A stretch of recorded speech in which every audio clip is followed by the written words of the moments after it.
there's this tetrahedral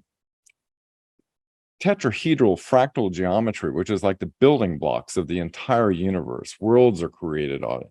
It's the secret of the universe, and that being as such, and quartz being of a tetrahedral hexagonal nature, water being of a tetrahedral hexagonal nature, has this ability to resonate, just like the Russians did experiments with quartz where all the frequencies of light in the higher spectrum can go through quartz, but they can't go through glass because it's an amorphous. The molecules are, just fused together and it's clear, but it's not the same as the molecular structure of quartz, which allows all the frequencies of light. And just like water allows all the geometries of nature to form. And so when you have this universal resonant ability, it has this ability to be resonant on multiple densities at the same time, like the arc that Elena, experienced, that the craft can be physical on multiple densities. You're listening to Exopolitics Today with Dr. Michael Salla, your source for the uncensored truth regarding the human, extraterrestrial, global, and political agenda. Click the like button and subscribe to this channel. And now, here's Dr. Michael Salla. Well, it's my great pleasure to welcome Dan Willis and Elena Danaan to share their collaboration and insights into crystal and crystal technology with their respective backgrounds. Dan has worked with a top IBM scientist, Dr. Vogel, and Elena has worked with a Pleiadian scientist, Zhenhan. So welcome, Dan and Elena. Thank you, Michael.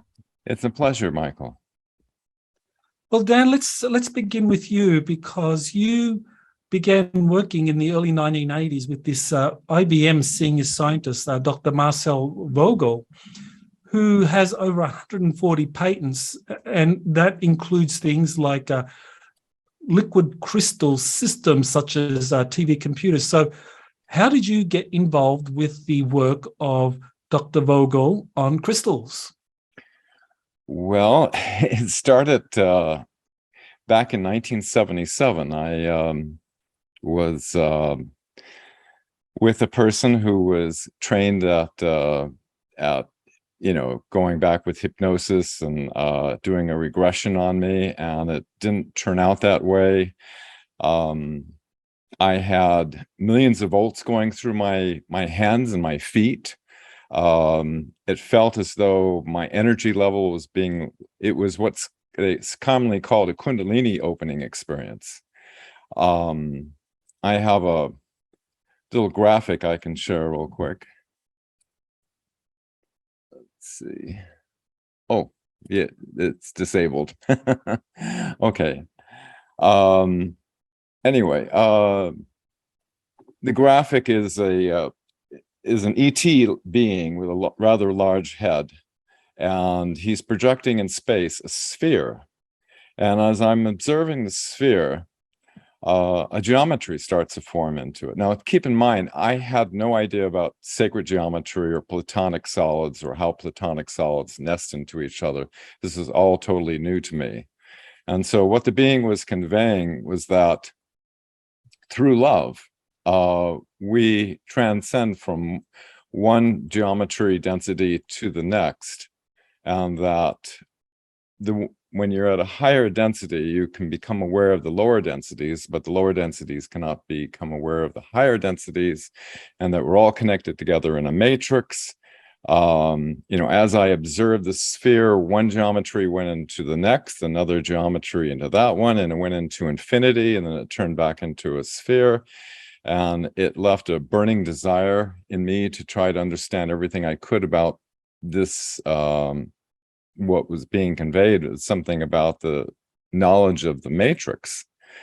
And so I knew that quartz crystals held a key to understanding what this knowledge was about, and as I grabbed every book I could after that experience. And, you know, I was like blown away. It's like, my God, this is it. You know, the geometry is going into each other and everything, which is kind of common knowledge to most high school kids that, you know, study geometry and things, but it was like completely new to me, and it held some kind of key to understanding the matrix. So I drove up in the middle of a storm from San Diego to San Jose, and knocked on Dr. Vogel's door after, you know, giving him a call, and had me sit down on this couch with this doctor and turned off the lights for about half an hour and played classical music. And the first thing he ever said to me was, you know, "You're from another planet, aren't you?" I thought was kind of unusual. And I said, "I'm fascinated about your work. I got to find out, you know, about what you're doing, you know, cutting with crystals and everything." And a knock came on the door, and a woman heard about he was working with these medical doctors, and her daughter had this big tumor on her ankle. And as I watched on the couch with the doctor, Marcel did his procedure of using the breath and the crystal and a certain procedure that he used. And in front of us, before our eyes, we saw the tumor actually dematerialize. And that left a lasting impression with me. I drove to the mines in Arkansas. I got the first batch of crystals for all the doctors. I was working at the Naval Electronic Engineering Center, and I was able to procure a lot of the laboratory equipment. He was still working at IBM when I first met with him. And he has quantified, and his research substantiates everything that Thor Han Eredyon has shared with Elena and I. Well, maybe this is a good opportunity to get Elena to maybe say a little bit about Thor Han Eredyon. And by the way, I'd have enabled screen sharing in case either one of you want to show something. Oh, so, okay. Elena, why don't you tell us about Thor Han, how you met him and what he does regarding This is crystals. the graphic real quick that I tried to put together with Photoshop to try to simulate it, and then it turns back into a sphere. Perfect. Well, Michael, I have a commentary to make about what Dan just shown. At the moment when Dan showed me this graphic and this extraterrestrial being, I recognized straight away an emerther, and the emerther are part of the Galactic Federation, and they are helping a lot of people to understand sciences. And the emerthers were involved in the meetings with Eisenhower as well. So I recognized the being, so I thought that was interesting to mention. So Thor Han is Thor Han, younger brother. Thor Han is my contact in the Galactic Federation of Worlds. Thor Han, for those who don't know, rescued me from an abduction by Grace when I was a kid. Thor Han I met him last year. I described my encounter with him in my book, We Will Never Let You Down. I have a portrait of him. He is a student in terraforming. So they don't say terraforming, they say star making. So he's a star maker, translated. Thor Han is a young Pleiadian. He's an Ahel from planet Hera in the Taygeta system, Ashara system. He has just recently started studying terraforming, but he's already, their mind has a superior capacity of learning and comprehension than we do at that stage in our evolution on Earth.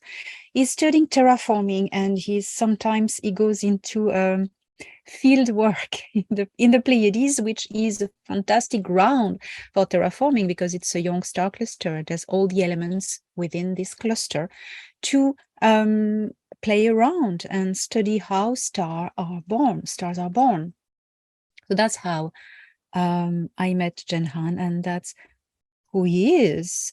And when I started working with Dan, playing around with crystals and starting to talk about it, let's do something about it. I went, well, let's try to ask Thor Han, younger brother, because he knows a little bit into modifying the matrix, the universal matrix, the hologram of reality. He knows all these things. And that's how the adventure started. Now, I know you did an interview together back in June that really is a wonderful introduction to this similarity between this Pleiadian scientist and this Earth scientist, Dr. Marcel Vogel. And it really is highly recommended. People have a look at that. Just, the visuals are quite stunning. And it does kind of show that even though they are very different scientists, I mean, one is an Earth scientist, one is a Pleiadian, their conclusions were very, very similar, which was uncanny. And I guess it's kind of corroboration too for your the accuracy of your information, Elena, that Dr. Vogel's information kind of like corroborated what you were being told by Jenhan. Yes, Michael, I was not surprised, but very excited to see the result, because Dan, of course, didn't tell me all the details of his time spent working with Dr. Marcel Vogel. I knew the general lines, Michael. So Dan came up with a list of questions that I was to ask to Jenhan. And so Jenhan, there was a remote connection using Thor Han, the older brother, because I am in telepathic contact with Thor Han, contact that is secured and facilitated by a device that I have in me, an implant. So via this implant, telepathically communicating with Thor Han. Thor Han was relaying the communication. Well, he was in contact with Jenhan, who was in the Pleiades. So I was talking to Thor Han, and he was passing on the questions to him, and he was then getting the answers and passing the answers to me. And I could hear Jenhan in responding in Thor Han's head. So I could hear the intonation and the voice of Jenhan, and Thor Han was just broadcasting back to me. It was very interesting. So I got all the answers, the question answered, and it was very quickly. I just typed it as I was hearing it, and I sent the file. I correct some typos, and I sent the file, the Word file, to Dan Willis, was waiting, Oh my God. And I didn't hear about Dan for like 2 hours.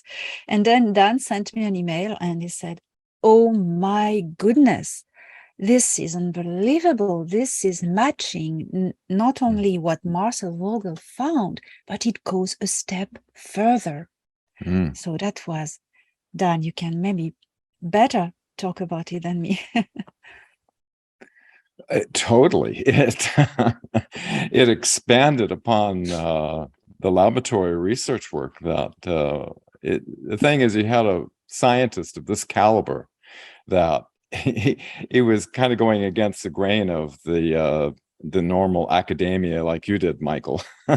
And so he didn't really get his peer approval going into these areas of crystals, water, love, and the interaction of all this, and what Jenhan shared. What Marcel, just a brief story, because this can get into a long story. How Marcel got involved in this was he had to give a course for creativity to the engineers. A lot of the engineers are very left brain and not very creative. And so we saw the work of Cleve Baxter, the polygraph expert, doing plant communication, and he thought immediately, this is garbage, and he crumpled it up and threw it in the trash. And he thought, no, this would be a good thing for the engineers to have them all do this. So they set up a Wheatstone bridge with a script chart recorder with a split leaf philodendron. And he went to burn the leaf on the plant, and the plant squiggled. And the moment the thought formed in his mind to burn the leaf again, chart squiggled. he said that squiggle changed his life. He had the kind of mind, when he was 7 years old, he set up a laboratory with the help of his father to try to find out how fireflies glowed. And he made his own synthesis of luminescent formula, how to do this. This is the kind of mind he was. And so once a question came into his mind, he would be relentless in trying to find the answer. And so he was talking at a Church of Religious Science, talking about plant communication, and a woman gave him a crystal, and he thought, oh, this is woo-woo stuff. It turns out he was working with the plants, and he was studying pranayama yoga with the breath, where he discovered, and Jen Han completely substantiated, that when he pulsed his breath, he got a far greater response than just a long pulse. And so a colleague at IBM had a back problem. He took the crystal and he pulsed it like he did with the plant, and it cured his back problem. And so he was trying to find out how to make this more of a scientific tool, how to be able to more effectively cohere the energies of mind. And just like how he discovered how to create a magnetic coating for the hard drives for IBM, this formula came to him in a dream. It came to him in a dream, the tree of life, or a let's see, show here what the form looked like.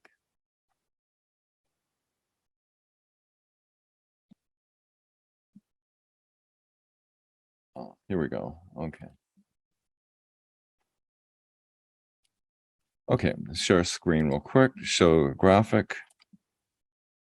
Okay, so this is what he saw. He saw in his dream, he saw this image.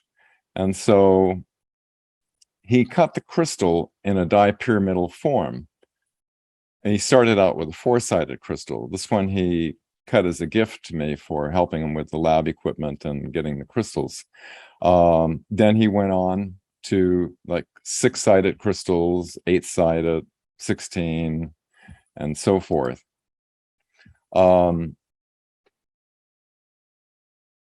And what is amazing about the information from Jen Han is that in this dream, one end of the crystal he cut to a 52-degree angle, which is the same angle that's in the Great Pyramid and related to the golden mean ratio.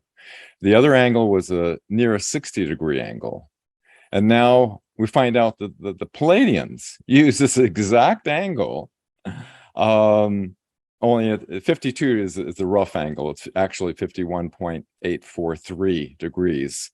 And the other end is exactly 60 degrees. And what Marcel he had no way of knowing, but what this creates is due to the angles of inclination on both sides. Let me bring up one more graphic here. The graphic is much easier than trying to explain it. And Elena drew this, and what you have is two angles of inclination. You have a 60-degree angle and a 52-degree angle. This acts as a transponder in the matrix, and this is the sender angle. And these two angles cause two counter-rotational vortices that meet together at this phase conjunction point that open the singularity. It actually creates a wormhole. And Jen Han was describing that where these two angles meet is the approximate location of where this vortex singularity occurs. Marcel had no idea about this. And it's the piezoelectric response of a crystal. A crystal normally grows in a hexagonal form. And if you cut the lattice in alignment with the natural axis, when you apply either an electrical signal or physical pressure to the lattice structure, this opens up the singularity opens up this wormhole within the crystal, which is extremely powerful. In fact, one of the questions I asked, through Elena, was about this portal gate that's between the opposites. And Jenhan said, well, this is one of the things on the list of the prime directive that we're can't normally talk about here. So he was kind of concerned. So there was like a long pause, and he checked with Thor Han, and Thor Han confirmed that it's okay, you can share this information. And he went on to share us in detail the information. And it's extremely powerful, because when your consciousness can connect to the singularity, it connects to all points in the matrix, and you can imprint into the positive timeline, into the planetary matrix, a vision of a positive timeline, because this is what Elena and I wanted to do something for the good of all beings on our planet here, to move us into what you call, Michael, a Star Trek future. Just to help accelerate it along a bit, is that we have this incredible power within us, and the crystals are of themselves, they're connected with consciousness. It augments our consciousness, and it can be great power. Without a crystal, it's scientifically known that the square root of 1% of a population on the planet, which is close to about 8 billion people, is less than 9,000 people. And Elena's got over 100,000 subscribers to her channel. So at the time, we had about 1,700 live, all participating at the same time, where we, as you saw in the video, which by the way, the video was shown on the Planet Era. It had to be converted into a holographic form so that Jenhan could watch it. And he said, "Oh, my words were transcribed correctly, and I believe it was effective what you did." So when everybody used their crystal, or if they didn't have crystal, a glass of water, because they both resonate close to source and can impinge into the holographic matrix. There was reported a spike on the Schumann resonance when we did that. Anyway, Elena? Well, I wanted to just kind of, just take you up on a couple of the points that you raised. And I think it's very interesting. You were talking about the Star Trek future and the crystals, because, the Gene Roddenberry Star Trek series actually had crystals playing a very prominent role in the propulsion system. And of course, they're constantly talking about the dilithium crystal running out and needing to be replaced. So, and I've discussed in the Secret Space Program series that Gene Roddenberry was read in to the Navy's collaboration with the Nordics, or what we know now as the Galactic Federation of Worlds. So back in the 1960s, when Gene Roddenberry was coming up with the Star Trek model, working with Leslie Stevens, the creator of the Outer Limits series, he must have been told about crystals and how they are an essential part of the propulsion systems and other systems within these Nordic extraterrestrial races. Maybe, Elena, do you want to kind of comment about some of these concepts that Dan mentioned, especially explain to people, what the piezoelectric effect means, what the compression node is, and of course this Star Trek connection to crystals? Yes, Michael. So as Jenhan explained to me, the crystals have a frequency rate that is equal to water and to love. And these frequencies are the highest.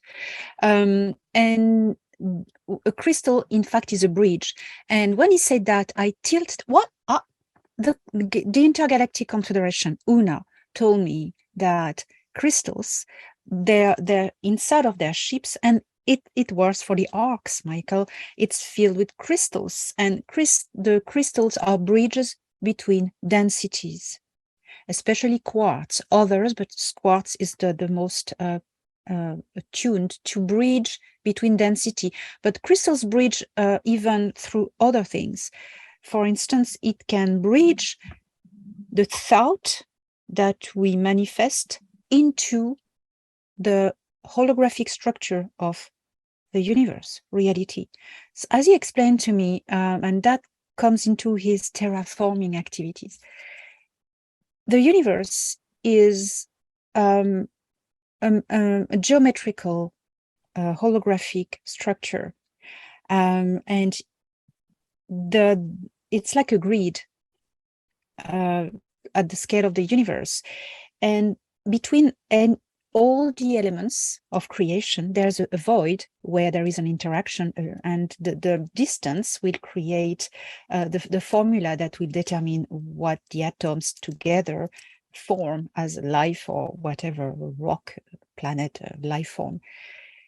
If you modify, if you alter, you impact the link in between the elements, the atoms or the particles, it will change or reorganize them into something else. It works for matter, life forms, consciousness, and time. So the mind has the power to manifest an impulse, an electrical impulse. That's a thought. A thought is an electrical impulse that carries an information, and information can be a manifestation, like a template, a new template, to imprint onto something, onto the grid of reality. It can, for instance, you look at an apple and you send the thought it's an orange. If you can hold your crystal and bridge it, and maybe you can probably, if you're skilled enough, you can reorganize the apple into an orange.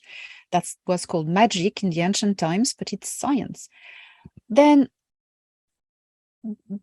that's what we worked with Anne, to imprint a thought form of a positive timeline, a positive future, onto the grid of the actual reality, and that's what we did. So I don't know if you have other questions.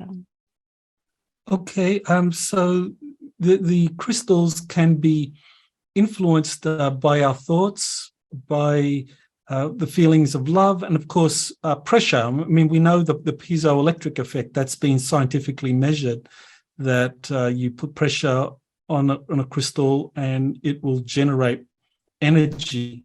And both of you have talked about a pressure node of a crystal, and how if the pressure is precisely calibrated with that compression node, then this can maximize the amount of energy that's generated, and then kind of open these doorways, or the singularity point, as you were saying. Is that, Dan, is that kind of like how you understand it? Do you want to clarify that?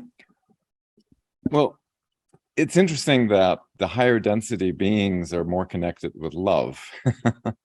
And as love is it is the vehicle that allows thought to transfer into the higher densities without dissonance, because Jen Han said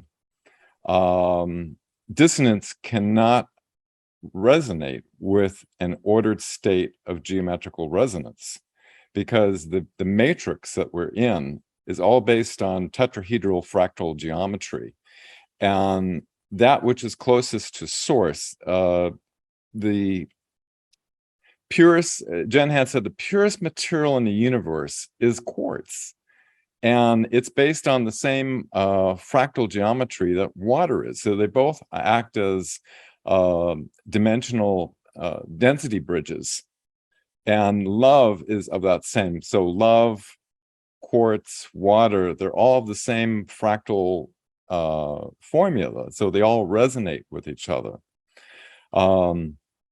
So when you take a You can have a little crystal like this, and you pulse your breath. And Marcel, it's like blowing your nose, and Jen Han would say you have to be like a burst. It's almost like in martial arts, you do these bursts of energies, like that, almost like you're blowing your nose. But you do it in conjunction with the thought that you're projecting into the crystal, and at the same time squeeze with a little sharp squeeze with the crystal. Now, a regular crystal does this, it's effective, but when you use a Vogel type crystal, which has the two angles cut like that, Jen Han said, quote, "Natural rock crystals are of course effective, but the Vogel cut, as you name them, are a more surgical tool to operate into the fabric of space-time and universal consciousness, because of that aspect where the two vortices come together and create that wormhole singularity that allows you to go in with your consciousness and actually affect the planetary matrix." So you can imagine if the square root of 1% of the population just did this with their normal thoughts, if there was augmented with crystals to do that, there would be even more of an effect on what Jen Han called the planetary matrix. The planetary matrix, the crystals that grow on this planet are resonant, and all minerals that grow on this planet are resonant with this planetary matrix, as well as as they call it, our envelopes. Our bodies have a DNA of this planet, and so we're resonant. If we were to get a crystal on Mars or be a Martian, we couldn't affect the planet Terra as well, because there's not that resonance. So we have this ability to affect our planetary matrix. Did that answer your question, Michael? That I went off on a tangent on that. Yeah, I think it'd be nice if people get a better idea on exactly how crystals can act as some kind of dimensional or density doorway or portal, because I think both of you talked about that. And Elena, maybe you can clarify, firstly, what's the difference between a density and a dimension, and how do crystals act as a bridge between, is it densities or dimensions or both? Yeah, can you clarify that? Yes, Michael. So a dimension is a parallel universe. And each dimension has a scale of different densities. And this is a scale of density of matter. That means that each density has a proper rate of frequency, a speed of vibration between the atoms of any matter. So each density will vibrate at a faster or slower rate. That's densities. A life form that is incarnated into higher density will be invisible to people living in a lower density because the rate vibrates faster, but they will all be living in the same dimension. That means they will be on the same plane, like living together. For instance, that's all the stories of the legends about the fairies and, the people living in a parallel world, which is a faster density, faster rate of matter. So that's densities. Now, in a ship, for instance, I take the example of the Intergalactic Confederation. They come with ships, and in the ships there are different cultures from different densities. So for everyone to see each other and be on the same level of physicality, they can do that with crystals. Crystals will be bridges, as they say. So how does it work? The vortex in the center, when it is activated by a certain pulse, it bridges. It connects anything that connects to the vortex. For instance, now I take the example of the experiment we did with that. We activated first the vortex of the crystal. I have one here by pressure. So you can do it by pressure, by pulsing in the same time, a breath in it, pressure in at the, where the vortex is. There's a better way of doing it. It's sending electrical pulses. So Jen Han told us about a 20 hertz frequency, which is that works the best. So you activate first, you stimulate the vortex. I mean, you open the vortex of the crystal. It's open, it's ready to bridge. It's going to bridge whatever you send to the vortex with the existing planetary matrix or universal matrix where the crystal is. So what you're going to send to bridge to the existent matrix, you send a thought, for instance. So we send a thought, we send an electrical impulse, which was bridged by the breath. The breath connected our consciousness to the crystal. So activating the vortex, interface with the crystal, create the link by breath, the surgical breath that Dan just showed. What is that exactly? Breath carries consciousness. And as a shaman, I use that in shamanism. When we do soul retrieval, I've done soul retrievals. I went to bring back pieces of scattered soul to a person. And when I came back from my journey, I breathed in his chakras, the pieces of consciousness to retrieve the soul complete. That's what you do by the breath. The breath carries consciousness. So you are going, once the vortex is activated, stimulated, you breathe in your consciousness. That means you bridge to your consciousness, bridges to the crystal, because the vortex is open, and by the breath you bridge your consciousness to the crystal. You have interfaced. Now you send a thought. Yes. No, finish what you were going to say. Then you send a thought, which is an electrical impulse into it, because you are bridged, and the electrical impulse is going to be imprinted to alter, to impact the existing grid of reality.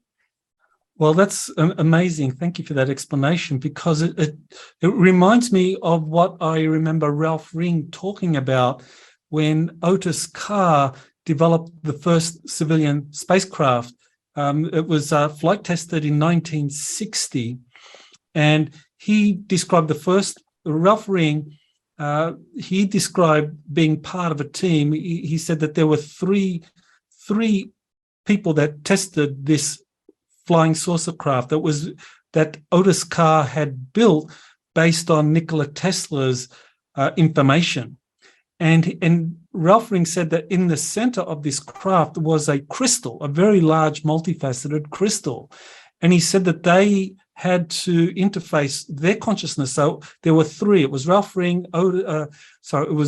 Ralph Ring, Major Aho, and there was a third person, I don't remember. And they were in this prototype spacecraft, and they interfaced their consciousness with this multifaceted crystal, and they literally teleported to another location in California, spent some time there, and then teleported back. But it was this process of a group of people achieving some kind of coherence with their consciousness, focusing on their destination and interfacing with the crystal. And then they were instantly teleported there and then came back. And there was a space-time anomaly, because Ralph Ring, when he was describing this, he said that they thought it didn't succeed. They thought it didn't work because, it was, to them, it appeared it was just an instant of time. But in fact, they were gone for like half an hour. So either of you, Dan, you probably know of Otis Carr's. Yeah, I'm very familiar with Ralph Ring's and the crystal. It's interesting because Jen Han says when you can connect into that, you can go in space-time densities anywhere into the matrix when you do that. To answer your question, Michael, about how why the crystal has this ability to go through multiple densities, let me do just a quick graphic here. That might, it's always helpful with graphics. You know, as my experience, by the way, Marcel Vogel, I found out just this last year that in 1977, he was having a Kundalini experience on a sacred mountaintop in India at the same time, which is kind of odd and coincidental. Anyway, the different solids that all interface into each other, they go into infinity. And as this is a Metatron's cube, how all of them fit into each other. 64 tetrahedral grid, Nassim Haramein came up with that, and you can see it projects into the tree of life. And this matrix that is tetrahedral, this geometry is in our planet Earth and the sun. All the planets have this 19.47 degree points of a star tetrahedron within its structure, and the Russians discovered the isosahedron and dodecahedron grids on it as well. So you have this geometry structure in the spherical bodies in our system. Even the planetary orbits have this geometry. And Nassim also discovered on the Schwarzschild proton that there's this fractal geometry that goes from a proton to a galaxy to the whole universe that's on this fractal scale that goes into infinity. And they discovered that the periodic table of elements is also based on this tetrahedral geometry, and our DNA and the amino acids. And so you have all these different aspects, as well as in water, because it's universally resonant. And when they dug ice core samples in Antarctica, they found that all the 7 major classes of geometry are formed in water, showing that it is universally resonant, as well as quartz. And you have this 52-degree angle with quartz, which is like the Great Pyramid, and the molecular bonding angles of water is harmonics of that. I won't go into all that.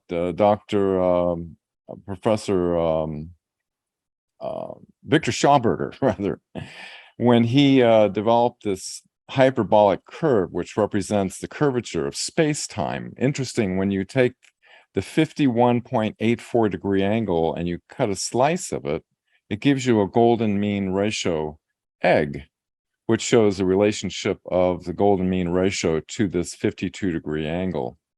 And so anyway, what I was bringing all this up for was that to show that there is this tetrahedral fractal geometry, which is like the building blocks of the entire universe. Worlds are created on it. It's the secret of the universe. And that being as such, and quartz being of a tetrahedral hexagonal nature, water being of a tetrahedral hexagonal nature, has this ability to resonate, just like the Russians did experiments with quartz where all the frequencies of light in the higher spectrum can go through quartz, but they can't go through glass because it's an amorphous. The molecules are, just fused together and it's clear, but it's not the same as the molecular structure of quartz, which allows all the frequencies of light. And just like water allows all the geometries of nature to form. And so when you have this universal resonant ability, it has this ability to be resonant on multiple densities at the same time, like the arc that Elena, experienced, that the craft can be physical on multiple densities. So if the universe is this holographic fractal geometry and a quartz crystal reflects that, then by us being able to tune into the quartz, we can then bridge these densities and travel back and forth in densities. And Elena, you mentioned dimensions as well. Does it apply across dimensions? I mean, can a quartz crystal be used in this way that both of you and Dan have been describing, to actually move from one dimension to another? After what Jen Han said, yes, it can. Mm-hmm. That's what he said. Fascinating. Anything's Okay, well- possible, he said. Anything. Okay. Bridge across time and space, densities, dimensions. Mhm. He said this is great power, that he's extremely honored to be able to share this information with us. So we've been given a gift from these beings. Well, I know you, Dan, are very familiar with the work of Dr. Masaru Emoto and how water can be influenced by thoughts and emotions, and even just writing just the word love on a piece of paper and putting some water near that can influence the geometry of the water. So why is it that when there are positive vibration or positive thoughts or feelings generated at water, it arranges itself in some kind of hexagonal geometry, which is reflective of crystals? So how does that work? I love you asking this question because it's a good one. Yeah, Dr. Emoto's work, as he flash froze water at the moment of whatever's going on in an environment. Somebody could be feeling gratitude, love, happiness, joy, or they could be feeling hatred and jealousy, or the other negative things. When he captured the water, only the ones of love and gratitude and things like that form the hexagonal patterns. And why is that? Jen Han described it perfectly. He says, quote, "Dissonance cannot attune to an ordered state of geometrical resonance." In other words, the natural state of the universe is love. When fear and hate, anger, and everything are a dissonant energy to the normal, fundamental core program of the universe, which is love. And that's why crystals and water and love, they all resonate, because they're all part of this core fractal geometry which the universe is based upon. And so what Dr. Emoto was doing, he was capturing dissonant energies not being able to form into the matrix, because the matrix is in water. It has its hexagonal form. And so that's the answer to your question, Michael. So this is a very important insight here, that dissonant energies can't influence something that is structured. Like structured water will not be influenced by discordant water. But the other way, it works the other way, that discordant water or unstructured water will be influenced by water that is coherent or structured, pervaded by this love energy. So that's a very profound insight, because what it tells us is that a person, an individual who has mastered this love frequency, like a master, like Jesus, right? I think Jesus of Nazareth, I mean, he is someone that and this is something I got from the Jesus and the Essenes by Dolores Cannon. She described how Jesus, just from a very early age, believed in nothing else but love. Just totally, that's what he was all about. He was just about love. And wherever he went, after a little while, the priests would hate him and would try to drive him out, whether it was to Egypt or whether it was to India or to Tibet. And eventually it was to, of course, Palestine, that he exuded this love energy. And of course, people around him just loved it and worked with him, but the powers that be just couldn't stand it, that they tried to drive him out. So yeah, this is very profound, that someone that is steeped or anchored in this love energy, that their body resonates that, and people are either going to get into alignment with it and love him, or just like they're going to freak out and like, we got to get rid of this guy. This is an important point, Michael. The work Elena and I are doing with the putting a positive vision, for the timeline on Terra, it can't be effective unless there is love with it, love for all beings. And that's why Jen Han said it's important to do this work to be in, and I'm working on it, on being gamma brainwaves, because the gamma brainwaves, when you're in gamma brainwaves, you have this love for all beings, is one of the aspects of being in gamma. And he said, Jen Han said that when you're in gamma, it opens up vortices in the mind where anything is possible. And so in order for you have a vision, you're planting it into the crystal and you're sending it into the planetary matrix. If there's not love behind it, love is the carrier that, like Jen Han says, like a secure channel where it doesn't allow dissonance to occur. And it has this transcending ability where it transcends into the higher dimensions. And it's in the higher dimensions, I meant densities too. At the higher densities are connected to all the lower densities. And so it has a greater effect on affecting all reality. Elena, do you want to kind of like elaborate on that the power of love, if you like, or that someone who is in alignment with this underlying holographic fractal geometry of crystals is someone that's going to have this tremendous impact on people around him or her? Yes, love is a state of organized matter. It's a stable order of things. It's how the universe is structured.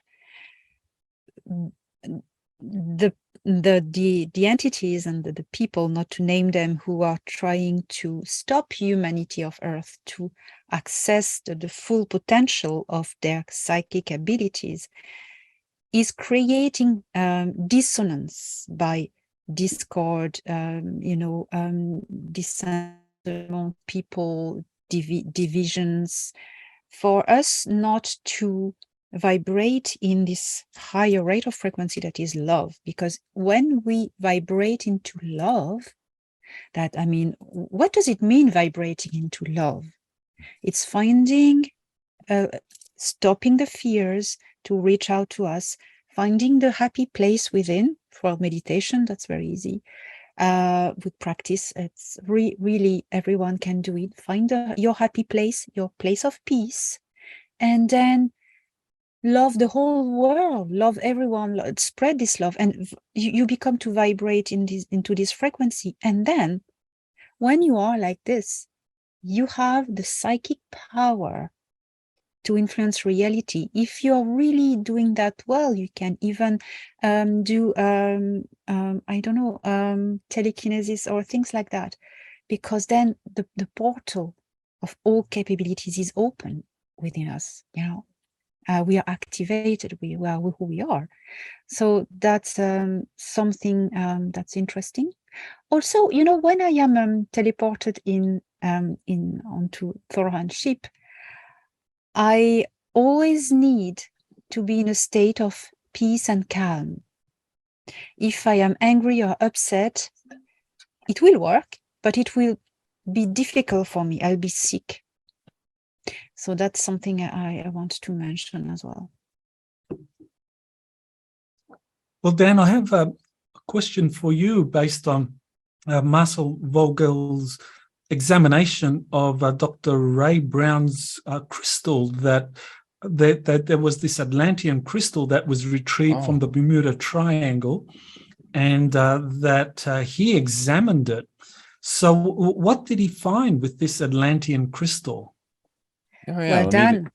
This is a great one. Sure, do a little share screen here.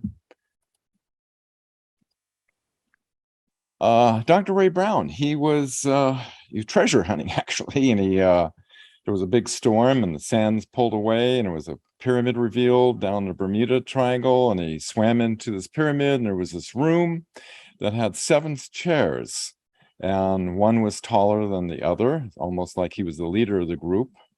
And from the ceiling of this pyramid, there was a golden rod with a ruby tipped crystal. And in the pedestal was this crystal sphere.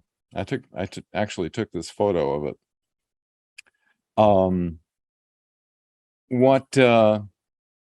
What it it seems pretty apparent that these beings weren't just playing poker. You know, they were working with their consciousness and with this sphere to possibly affect the actual fabric of reality, connected into there appeared to be a connection to this huge pyramidal structure that they were in.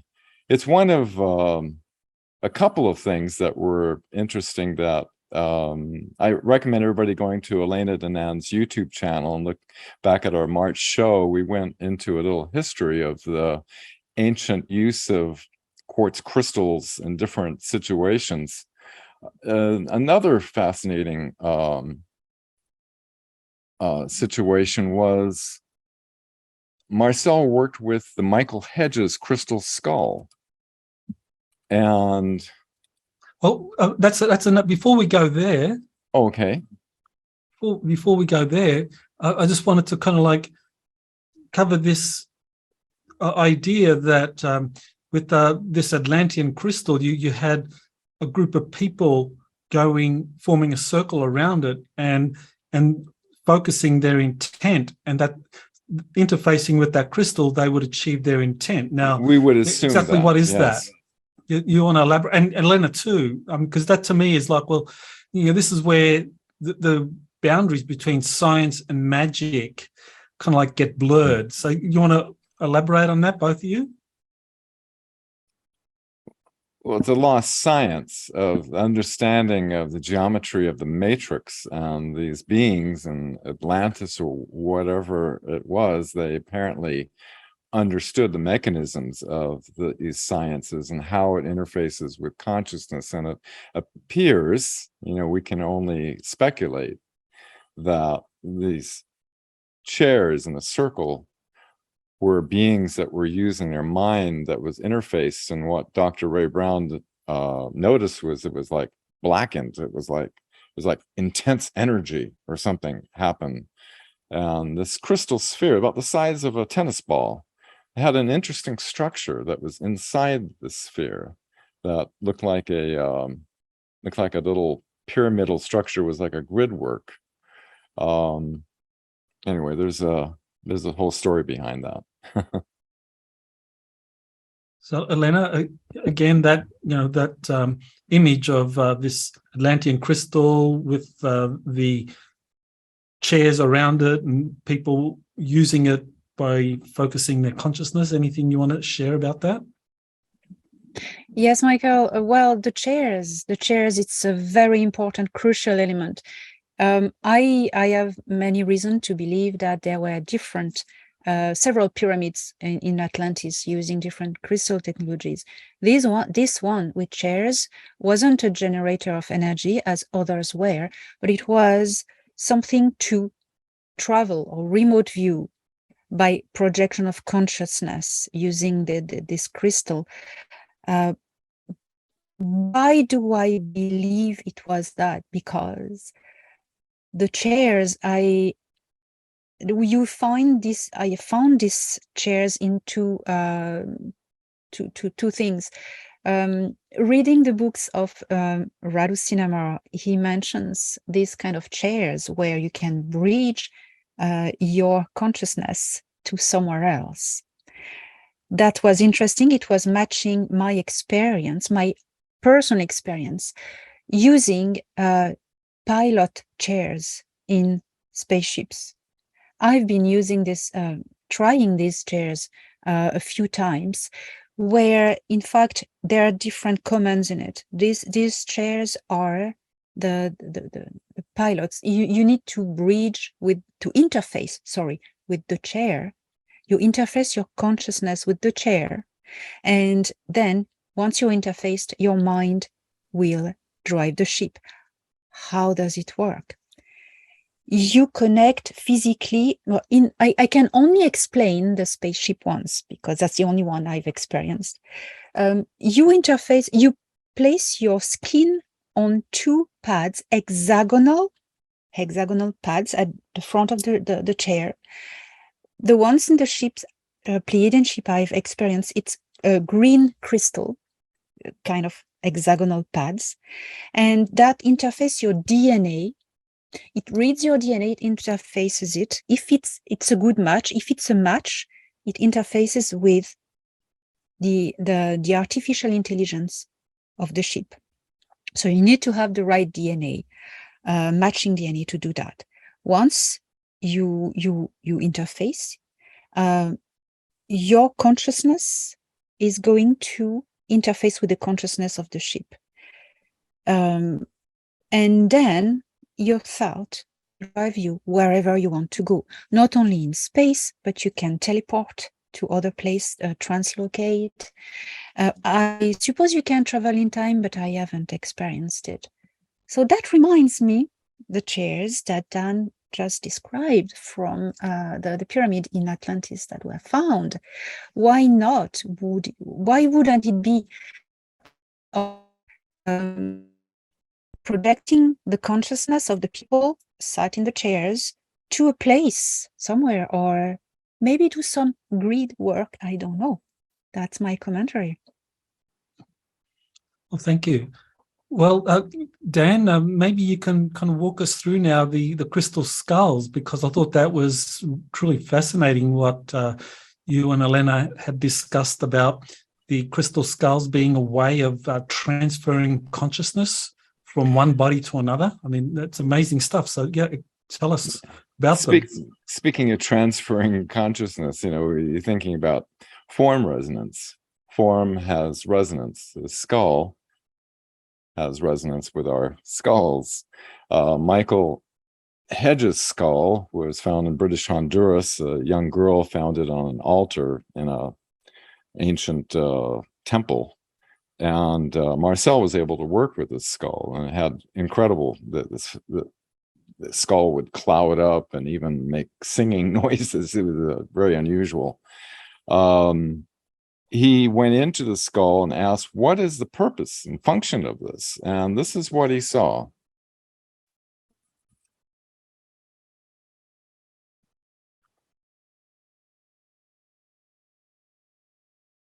This is it's incredible. If you cut against the grain, which this was, it will fracture. I mean, this is an incredible piece of artwork, if anything else, the technology in order to form the skull. He saw a temple with a hole in the top. The skull sat on a pedestal directly under the hole. There was a priest robed in white, wearing a medallion of gold inscribed with an image of the sun and its rays. The priest waited for the light of the sun to strike the skull, illuminating it. An older person with a shaved head came into the temple.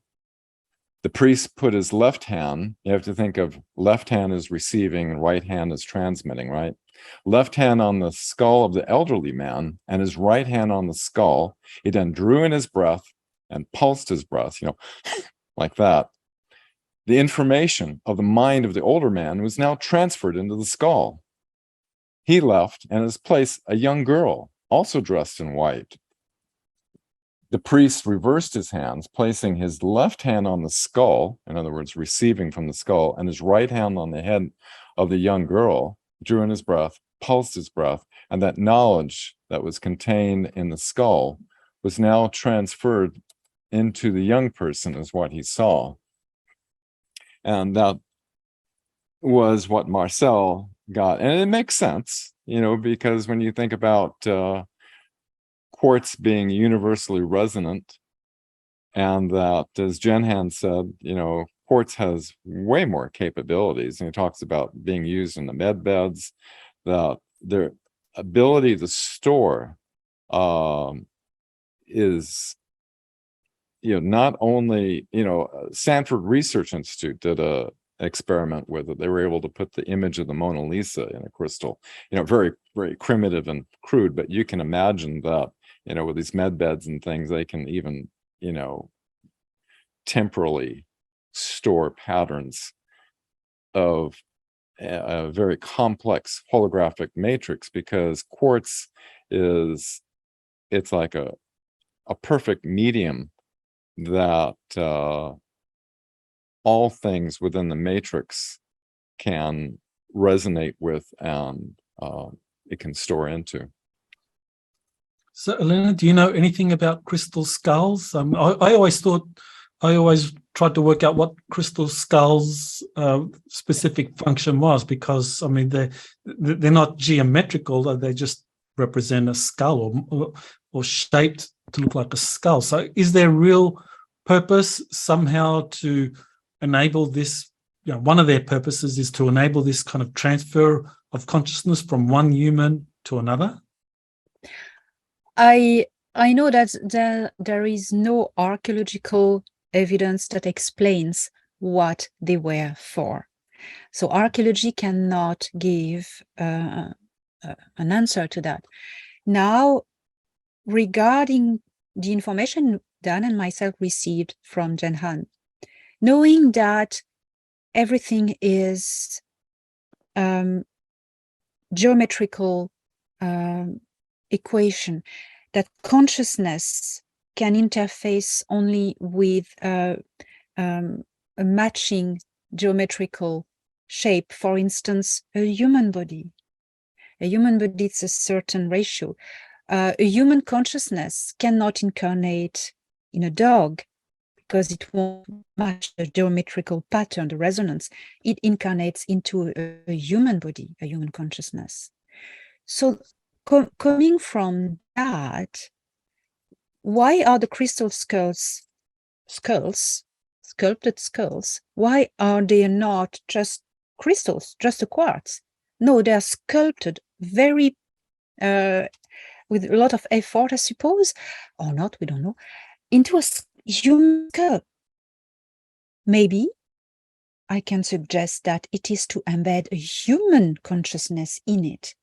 A human consciousness cannot be probably stored in a normal quartz, but maybe it can be stored. A soul can maybe stored in a crystal skull. I believe that it could work. So my interpretation would be, why not? It would be something to store human consciousness. Yeah, form has resonance. Yeah. I know you worked for nearly 20 years as an archaeologist, Elena, and you spent a lot of that time in Egypt, and you got to see some of the crystal technologies that the ancient Egyptians used. So did you ever come across anything like this in your archaeology research, that the Egyptians were using crystals to do any of these things that we've been talking about? Well, there's a crystals were used, interestingly, into a statuary of the funeral rites. For instance, when someone passed away, there was a statue that was made of this person, and the statue was placed into the antechamber of the tomb. And this statue was supposed to communicate, to make the bridge between the deceased person and the living family. They would come, the living family would come visit the statue, and they would talk to the deceased person. These statues, these funeral statues, only the funeral statues, had quartz eyes. The eyes were conical, so you had sculpted eyes in, usually it was ivory or white stone, and inside the pupil would be a quartz crystal with a conical shape sculpted in it that would give the illusion of, the iris. Why quartz? They could have gone through less trouble with glass. No, quartz. And here we see the quartz as a transponder, as a bridge between the living and the dead, or the afterlife. Well, I find that just joins the purpose of what we're talking about. Well, Dan, you mentioned a med bed, and I think this is something that maybe. Oh, sorry, Elena, you wanted to say something about this? I'm just showing what Elena was describing. This is graphics that Elena put together on the eyes being filled with quartz crystals. That is fascinating. So, yeah, I guess there's questions we can ask about that, but I wanted to get onto the med beds because that's such a hot topic Yes. today. Everyone wants to know about med beds, and in my kind of review of what different people are saying so far, I can think of 3 different types of med beds in terms of the technologies that are used in them. Actually 4. If you there are 4 types. One is the use of pharmaceutical products that a person gets into a med bed and they're suspended there for a couple of weeks. So there are secret space program insiders have said that they've kind of had their age regressed by just being held static in some kind of bed-like chamber for weeks and pumped with pharmaceutical products and the age regressed. Then there's another type of med bed would be one that uses electromagnetic frequencies, where people would be healed through electromagnetic frequencies and holograms. Another is the kind of like some of the secret space program people have talked about black goo or green goo nanites that are used in these med beds. So that doesn't seem to be a very positive type. And then finally, there's this med bed using fractal holographic patterns with crystals, which to me sounds like the kind of most positive form of med bed out there. So Dan, maybe you can address that, and Elena, if you want to add anything after Dan. You just had an interview with Jean Charles, who his body was almost cut in half by a black Draco, and they put him in a med bed with crystals in it, and it reformed him completely. So I just talked briefly on this, but the holographic technology that, as Alex Collier described, that how they're able to holographically tune through time. This is how the 20 and back are able to age regress people, because they're able to tune through the holographic nature of reality that can go back through time. In one of the, I'll just cover this real briefly. One of the projects I worked on was this camera that was built in the 1950s that could take photographs and create these holograms in space. And then the hologram, this was patented in Paris, France, the European Patent Office, and thousands of photos were made. So the technology was real, but it substantiated what Alex was saying, is that in the holographic field, you can tune through time, because this camera, I've worked on a number of different radionic equipment, but this one was able to tune backwards and forwards in the time and take a photograph of that. And so it substantiated what Alex Collier was saying about the Andromedas, revealed to him how in fact, they call the med beds a camera, because it takes a image of your holographic pattern, and it goes all the way back to the moment of your conception. And so they're able to tune through this through time. Elena, do you want to elaborate a little on med beds that are using crystals and holographic healing patterns? Yes, so what I have been explained by Thor Han, it's that, of course, everything has a holographic structure. Now, something that needs to be precise, hologram is not, that doesn't mean illusion or fake, hologram is a structure, and a structure of light, actually. And so all our bodies are structured with a holographic pattern. Okay, when we have a wound, the holographic structure is dissonant, disorganized in a chaotic way. The link between the particles are broken or distorted. Okay, that's a wound. That's, what a crystal will do in a med bed, crystal technology. The crystal technology will bridge an ordered state of matter into the disordered, chaotic state of matter. What does it mean? Is that, as Jen Han said, the universe, I quote him, the universe tends to perfection. Mm-hmm. When you have a dissonance somewhere, you bring a resonant, ordered, same pattern into it. The altered pattern will morph into, reorganize automatically. It's a natural law, into the organized state of matter. That's how it works. So you manage to get the healthy version template of, for instance, you have a destroyed arm, like MASH, you manage by technology to get the template of a healthy, perfect arm, of using your body, probably regressing in time to a moment where your arm was good.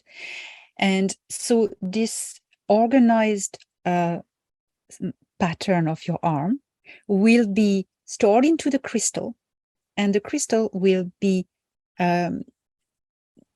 imprinting the healthy pattern of your arm into the disorganized pattern of the actual wounded arm. And the wounded structure, the chaotic structure, nothing needs to be done. It's instantly, it will quickly rearrange to match the organized, natural, original one, because Jen Han said the universe tends to perfection. It's a natural law. You put something organized beside a disorganized, the disorganized will organize to match the organized one. That's it. I love that statement. The universe tends toward perfection, and that at the core, love is the fundamental structural fabric of the universe. It gives you great hope for the future. So as we are kind of moving into this future, I mean, there are going to be different healing modalities coming forward. So we've heard about the crystal holographic healing based on this kind of fractal connection between crystals, water, love, and that's universal. But there are also other forms of healing. And I know, Dan, you've probably come across the work of Robert Becker, The Body Electric. And of course, that is based on some of the work of Nikola Tesla, who understood that very specific electromagnetic frequencies can also stimulate healing. So are we talking about something completely different, or is there a connection between this kind of crystal holographic healing and the kind of electromagnetic healing that people like Robert Becker and Nikola Tesla talked about? Oh, Dr. Robert Becker, he did some great work. Yeah, I love what he did with the salamander. He was fascinated how the salamander, you chop his arm off, it grew back. He did that with a frog, and they didn't grow back. And he measured the electrical energy in the salamander was much higher. But what he did was he increased the electrical energy in a frog, and the frog grew its arm back. So showing that the electrical potential in our body is brought up through breath. As you breathe and do deep breathing, it builds up the electrical potential in your body. When working with Marcel with healing, when he first time he cut this as a gift for me, and I was going back on the plane to San Diego, there was a football player sitting next to my And he just had surgery on his knee. He was in incredible pain. I said, look, I'm not a doctor. I'm kind of an experimental scientist. Like, we can try some unusual procedures, which had to do with, I basically facilitated him healing himself using the breath. We were able to go in through the different densities and pull out the discordant pattern.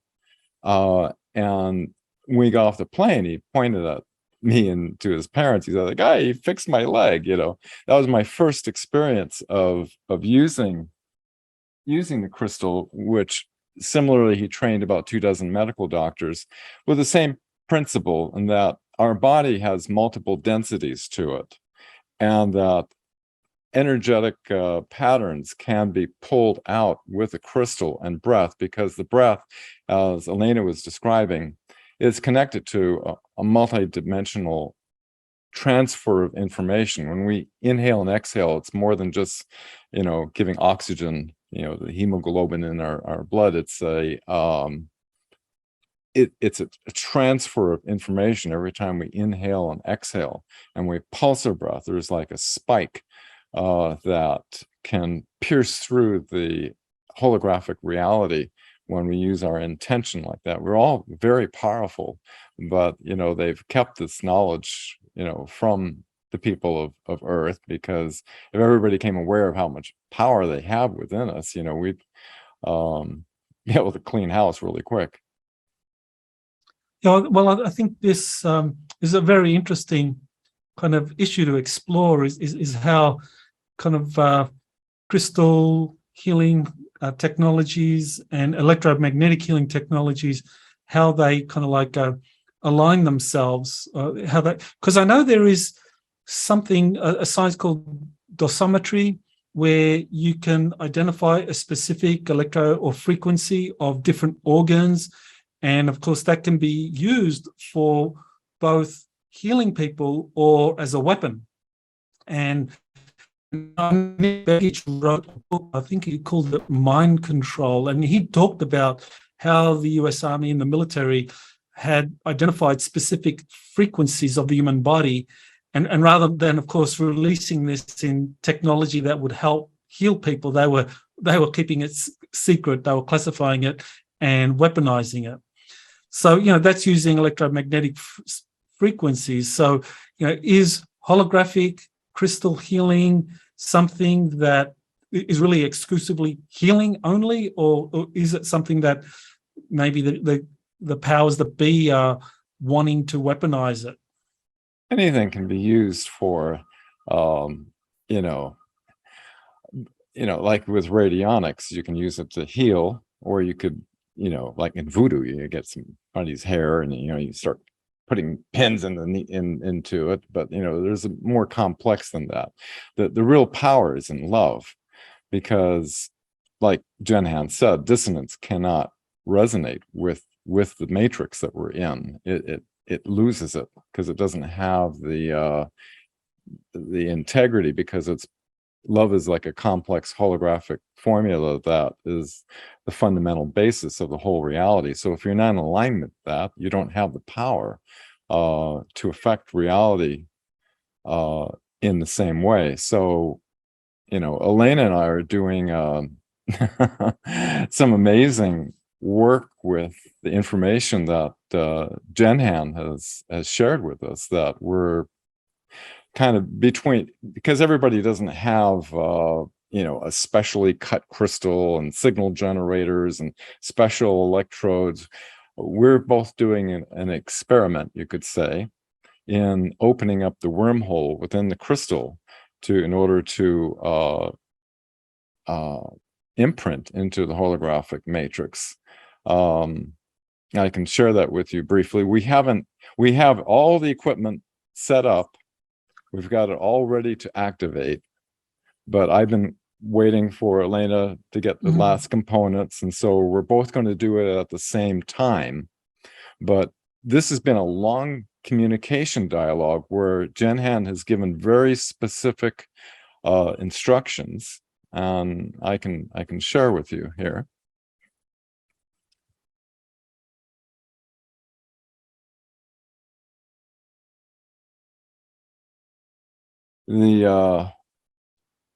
singularity point that happens within the crystal.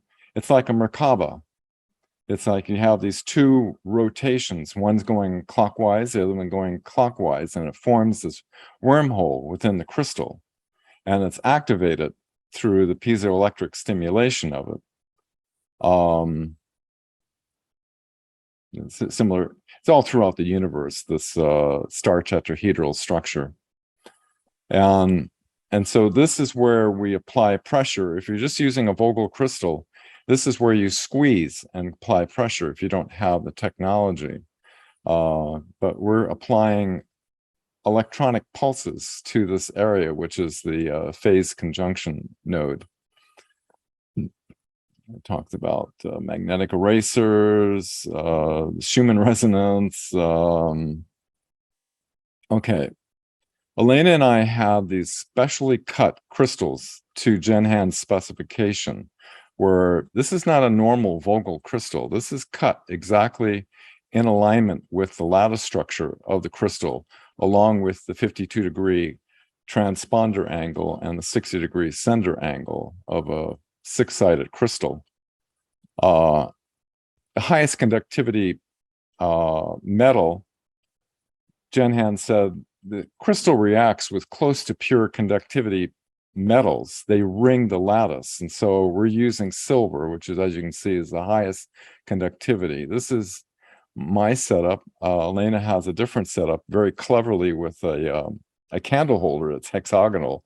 We were both trying to figure out how to make this so that the 60-degree angle is pointing up, and that these are like 1-ounce silver coins that are polished down to be flat against the surface, and they're being fed into with a signal generator that's sending in a very sharp pulse into the vortex center of the crystal. We both ordered our signal generators, and this is what the pulses look like going into it. And so we haven't switched it on yet. But one thing that what Genhan said is kind of interesting. He says there is a saturation point. If we stimulate it past the saturation point, the crystal will start to sing. Makes this singing noise. And he says, quote, "There's a saturation point. After this point is passed, the crystal implodes. It becomes light and transcends matter and density. It can be very harmful at this stage. So this is why we harvest the frill and generate energy supply by sequences. In other words, they don't allow it to go up to the saturation point. They kind of cut it off and then build it up again and cut it off. And they do it in sequences as they generate energy. And a new set of questions I'm wanting to find out, because the frill is like the universal life force of the universe, and how we may be able to use this for healing and for regeneration of our Terran Earth bodies that last on average less than 80 years. How we can maybe before the medbeds get released, how we might be able to use some of this crystal technology in regenerating ourselves. So Elena and I haven't switched it on. We're about to do that maybe this week sometime. And we're going to give each other feedback of, we both have to go into our high gamma state of consciousness, and then we'll feel the wormhole vortex as it opens up, and with our consciousness go into it. And we'll let you know what happens. Well, I know you talked about a positive timeline in the future using crystals and their holographic nature. And also you talked about how crystals are resonating with the planet's matrix. Yes. So, and also our bodies resonate with the planet's matrix. So how does that work then? If you or a group of people want to manifest a positive timeline using crystals, how would you do that? Maybe Elena first, and then Dan? Well, you have first to do a preparation that everyone tunes in with the same imprint, the same thought, that we all send the same thought. For instance, in the video we made with Dan, we suggest a very quick visualization meditation of a certain future, positive future. And people were all imagining, manifesting in their thought the same future, same pictures, more or less, but it was the same intent.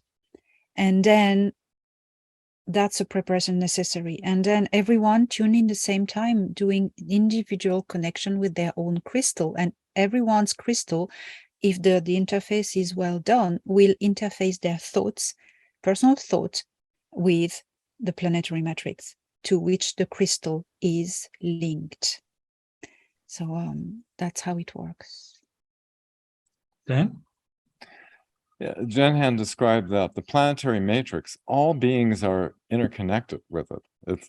When you go into how we're doing it with a crystal, it goes into the core of the planetary matrix, and all points are connected, and so it's incredibly powerful. And I'm sure this is like, we've been given an incredible gift from our Pleiadian friends that have told us something that Marcel had no idea that is existing in the vision that he received in a dream, that just happens to be the same geometrical angles that they use for their crystals for different purposes, from everything from generating energy to you name it. They have a lot of different functions that they use, as you know well, in the secret space programs. So yeah, I mean, you can go to Washington to testify under oath. You can try to put together a militia with weapons and stuff, or you can protest with pickets, and they'll circumvent that with provocateurs and false flag things, and the media will spin it. And so everybody's wondering, how can we do something really effective that's using love, that's using consciousness to affect the transition of because everybody knows that this doesn't have to be this way on this planet, that we can have a beautiful paradise on this planet that's more in alignment with love, and that we can release these incredible technologies. All these criminals doing crimes against humanity can be taken out of operation, and a beautiful world that opens up to exchanges with other cultures off planet. And so Elena and I, we thought, wow, this is empowering knowledge to give to people, to be able to make an effect, make a change. And it's based on science, and it's based on the science of not only an earth scientist, but of beings that are many thousands of years in advance of us, are confirming this knowledge. And so it's very powerful. Well, I found one of, in Elena's upcoming book, The Cedars, that she sent me, or Elena, you sent me that chapter on Enki, you meeting Enki, and in that you had this dialogue where he told you about how the original Adamic DNA code had been preserved, and despite many thousands of years of manipulation and trying to dumb humans down, that Adamic DNA, that potential, is still within us. And Enki, or Prince Ea, told you that medical technology had been shared with the Earth Alliance, and this was about to be released. So how does that relate to what we've been talking about?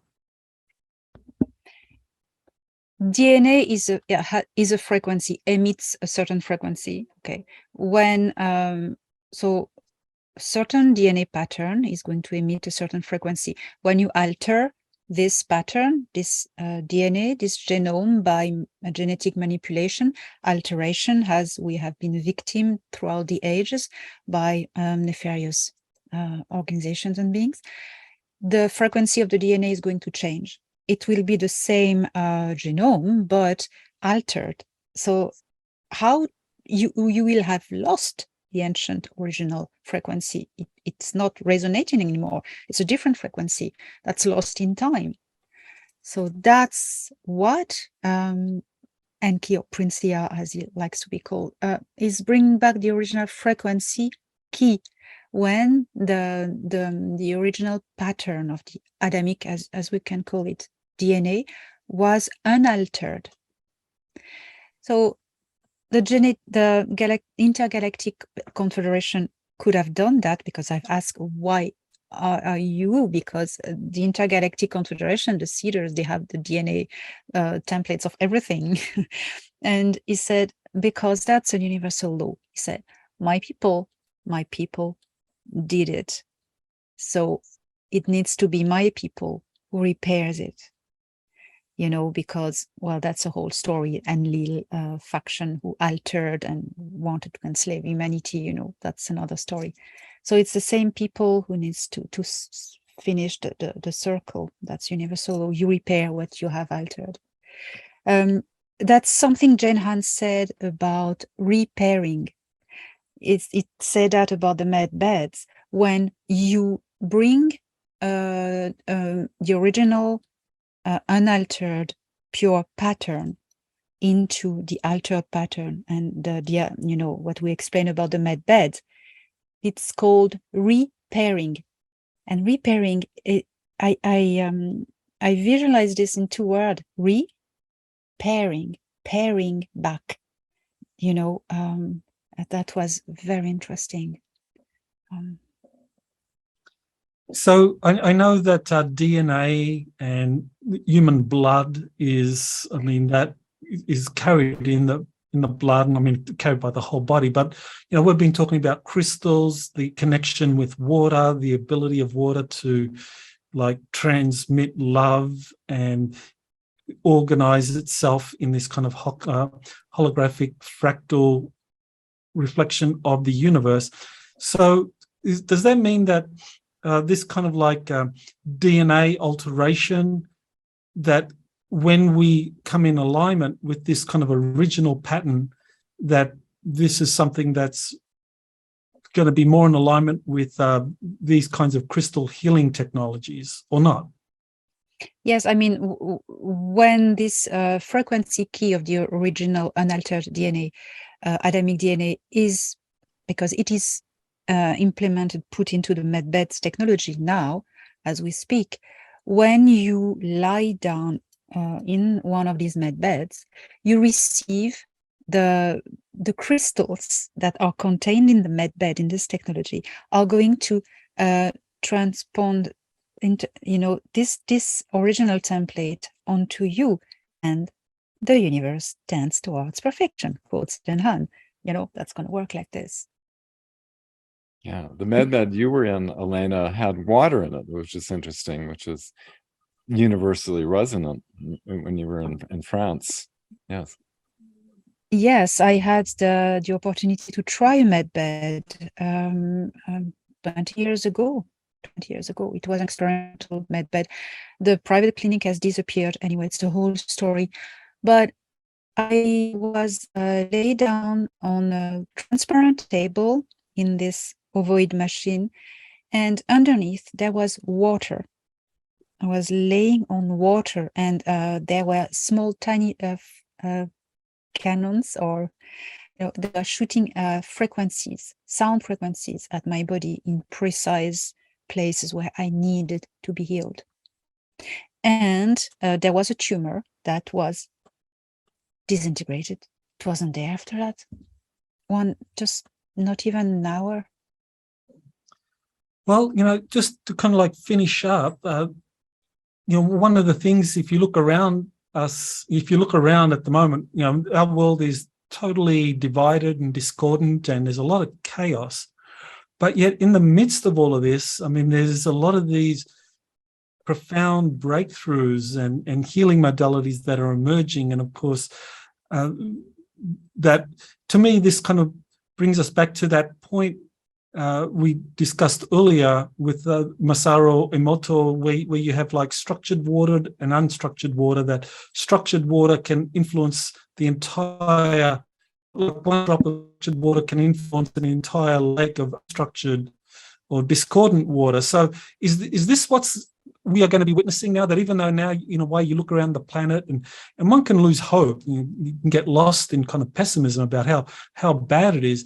But if enough of us attain this kind of alignment with the planetary matrix, the grid, whether it's restoring the Adamic DNA, whether it's going through some kind of medbed using crystal technology, that if enough of us do that, even though we might be relatively few, that square root of 1%, we actually will bring the entire discordant planet into harmony. So maybe Dan, if you want to comment on that, and then Elena. I do have, an interesting experiment Marcel did was he took the structured water from a sacred spring, had a high energetic signature, put it into a vat of unstructured water. The whole vat had that whole energetic. You could take any drop out of that vat and have that same energetic structure.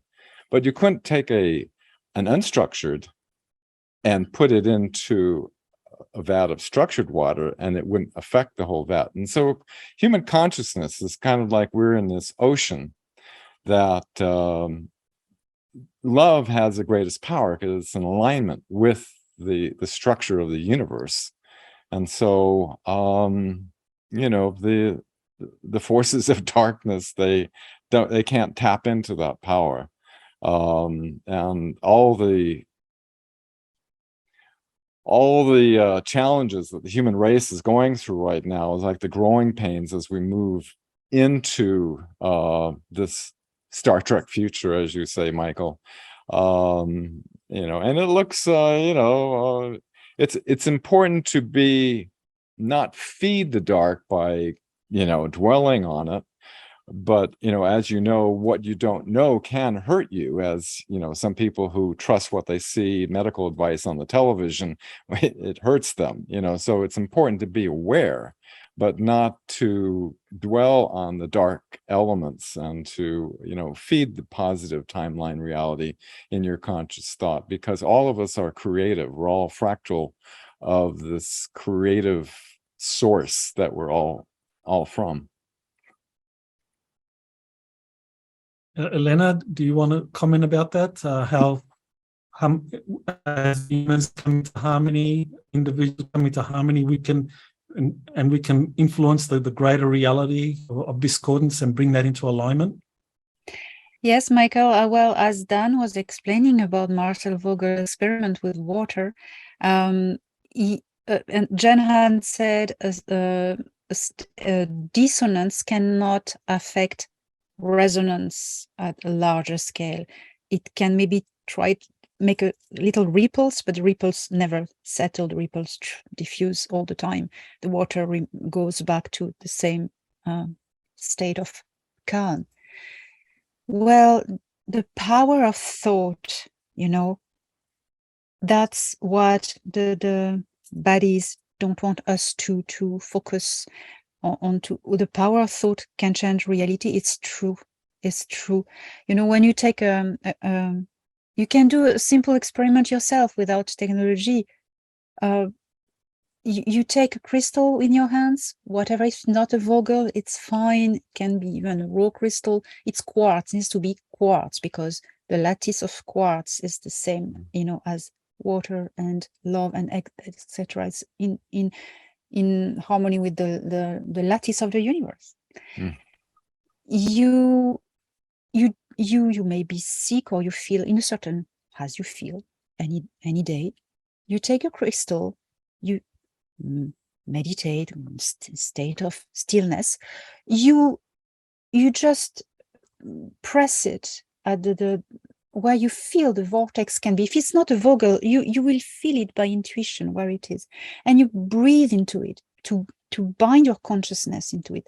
And Dan Willis explains it very well in the video we've made. You breathe your consciousness in every side, and then once you interface with the crystal, you visualize yourself healed and perfect, better than you are, even younger if you want, and you manifest the thought that you replace this existing body by the thought, the improved body that you manifest, and you superimpose by transparency, that you convince yourself so much that now you are this improved body. And eyes closed, you pretend that what you see is this new body. Well, actually, you are modifying the holographic structure of your body. By imprinting a more organized and ordered one, which is healthier and younger, if you can manage that. What do you think, Dan? Yeah. Michael, in our previous show, we were talking about the Nazis infiltrating in and creating a matrix of perception to control education, media, and everything. One of the interesting things I found was that in 1957, Professor Heinz Eisnick of the University of London, there was this huge conspiracy of all these universities and hundreds of respected, they took out of the books anything having to do with the powers of human consciousness to affect reality. And you know, the Nazis were totally into the occult. And so this seems like was part of the matrix of perception. They wanted to keep this knowledge from the public that we have this power within us to affect reality. Yes, as I just spoke about doing that on yourself, doing on the planet. For instance, visualize your town, for instance, the buildings, visualize more futuristic buildings, maybe more nature, anti-gravity cars passing by. But you need something important. Jenhan said that you need to manifest not like a movie you watch. You manifest in three-dimensional, holographic. You create a new hologram with your mind. That means anything you create, you for instance, you imagine an anti-gravity car, futuristic, passing by. You visualize it, you create it in volume, like from behind, the bottom, every side. That's important. You manifest thought in volume. So where do people go to learn more about your work, Dan and Marcel Vogel's work on crystals? So where would you recommend they visit, and how can people get in touch with you? Well, I recommend everyone go to Elena Danaan's YouTube channel and check out that show that we did. Elena did an incredible job on the just over-the-top graphics and everything. On my site, which I just did it in honor and memory of Marcel Vogel, marcelvogel.org. At the very, very bottom, there's a bunch of links to some of the things that we were sharing.